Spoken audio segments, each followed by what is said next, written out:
आम्ही फुटलेलो नाही, आम्ही म्हणजेच मूळ शिवसेना आहोत, ही एकमेव पळवाट आता एकनाथ शिंदे यांच्या पुढे शिल्लक आहे.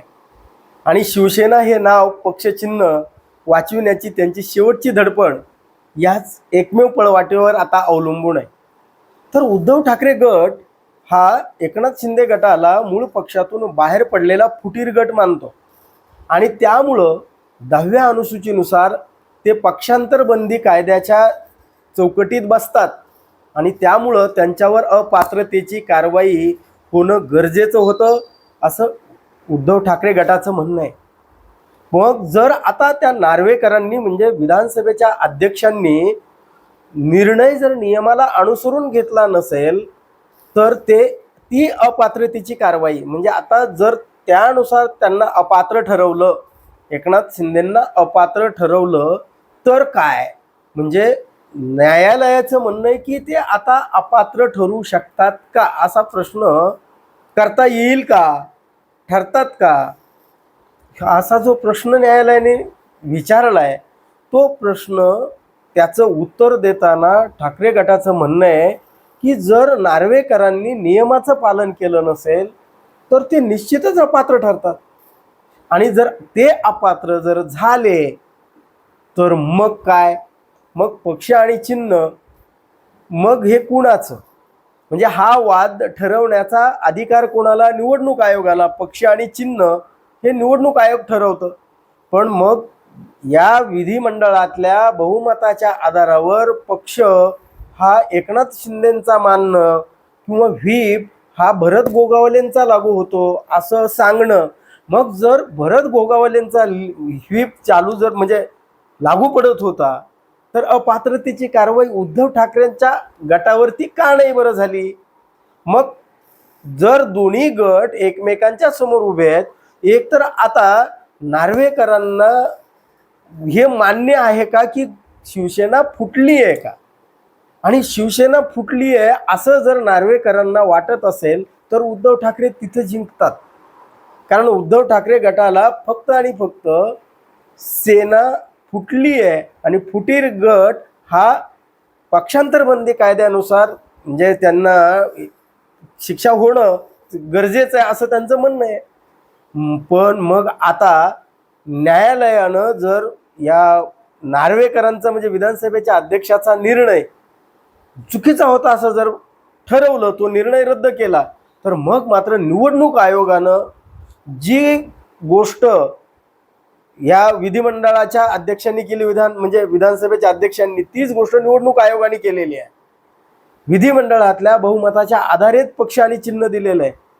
पण मग न्यायालयाच्या म्हणण्यानुसार निवडणुकीला उभं राहण्यासाठी उमेदवार ठरविण्याचा अधिकार हा विधिमंडळाला नाही आहे, तो अधिकार आहे राजकीय पक्षाला. पण मग जर विधिमंडळातलं बहुमत ज्यावेळी एकनाथ शिंदे यांना मिळालं होतं त्यावेळी ते पक्षात होते का असा प्रश्न न्यायालयाने उभा केला आहे.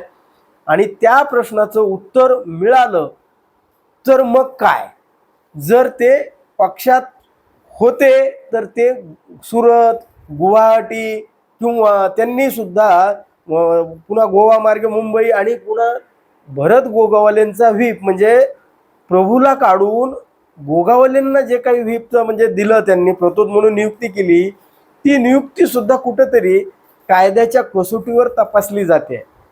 आणि जर मूळ पक्ष उद्धव ठाकरेंचा होता आणि तो आता नसेल तर मग याचा निर्णय आता न्यायालय ठरवेल, निवडणूक आयोगालाच तो ठरवावा लागेल. न्यायालयाच्या निर्देशानुसार पक्ष आणि चिन्ह हे देण्याचा अधिकार जर ह्याला आहे निवडणूक आयोगाला, त्यामुळं फक्त न्यायालय निवडणूक आयोगाला आदेश देईल की या पद्धतीनं या नियमांचं पालन तुम्ही केलं गेलं पाहिजे.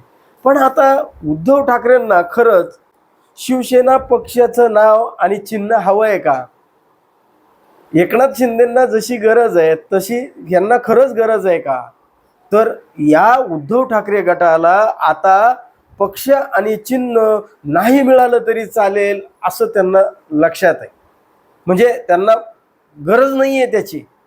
पण त्यांना एकमेव त्यांचं ध्येय हे आहे की एकनाथ शिंदेंना ज्या पद्धतीने निवडणूक आयोगानं पक्षपातीपणे निर्णय घेतलाय असं उद्धव ठाकरे गटाला वाटतं, आणि त्यांनी 2018ची जी घटना आहे त्या घटनेनुसार म्हणजे ती घटना जर बरोबर नाही हे निवडणूक आयोग सांगत होतं, म्हणजे घटनेमध्ये डेमोक्रेसी नाही असं म्हणून त्यांनी हा पक्ष आणि चिन्ह एकनाथ शिंदेला दिलेलं आहे.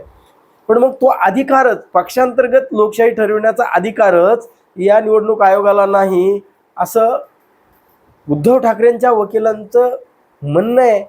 आणि मग जर न्यायालयानं या गोष्टी जर मान्य केल्या आणि निवडणूक आयोगानुसार पुन्हा जर हे जर सिद्ध झालं की एकनाथ शिंदे हे पक्षातून बाहेर पडलेले, तो गट वेगळा आहे, 2 गट असतील, तर मग पक्ष फुटलेला आहे.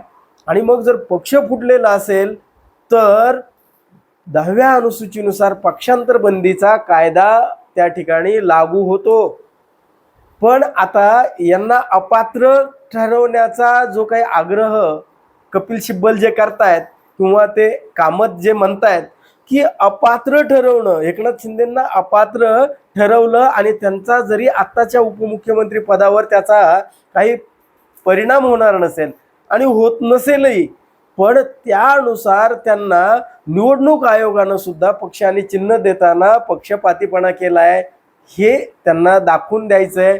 आणि त्यातून पुन्हा एकच शेवटची त्यांची मागणी आहे, शेवटचा त्यांचा हातोडा एकनाथ शिंदे गटावर जो कोणता असेल तर तो म्हणजे पक्ष चिन्ह गोठवा. म्हणजे आम्ही 2 गट आहोत आणि पक्ष चिन्हावरचा जो दावा आहे, वाद होत आहेत, ते जर मान्य झालं आणि पक्ष चिन्ह गोठवलं जर गेलं तर हा सुद्धा ठाकरे गटाचा मोठा विजय असणार आहे. कारण जर चिन्ह गोठवलं तर एकनाथ शिंदेंच्या पक्षाचं अस्तित्व काय राहील याचा विचार सुद्धा करून पहा. आणि मग हा पक्ष म्हणजे आत्ताचं ध्येय उद्धव ठाकरे गटाचं एकमेव आहे ते म्हणजे यांच्यावर अपात्रतेची कारवाई किंवा निवडणूक आयोग यापेक्षा, म्हणजे हे विधानसभेचे अध्यक्ष चुकले, निवडणूक आयोग चुकला, काय झालं ते झालं, पण आता मात्र फक्त एकच करा की ते पक्ष आणि चिन्ह ते नाव गोठवा, एवढीच आता उद्धव ठाकरे गटाची मागणी असणार आहे. आणि तेच ती रेटून धरणार आहेत. आणि न्यायालय जर ही गोष्ट मान्य जर झाली तर एकनाथ शिंदेच्या शिवसेनेवरती पडलेला हा उद्धव ठाकरे गटाचा एक शेवटचा हातोडा ठरू शकतो. याविषयी आपलं काय मत आहे कमेंट करून जरूर सांगा. आणि हा व्हिडिओ जर आवडला तर लाईक आणि शेअर करायला विसरू नका. धन्यवाद. जय महाराष्ट्र.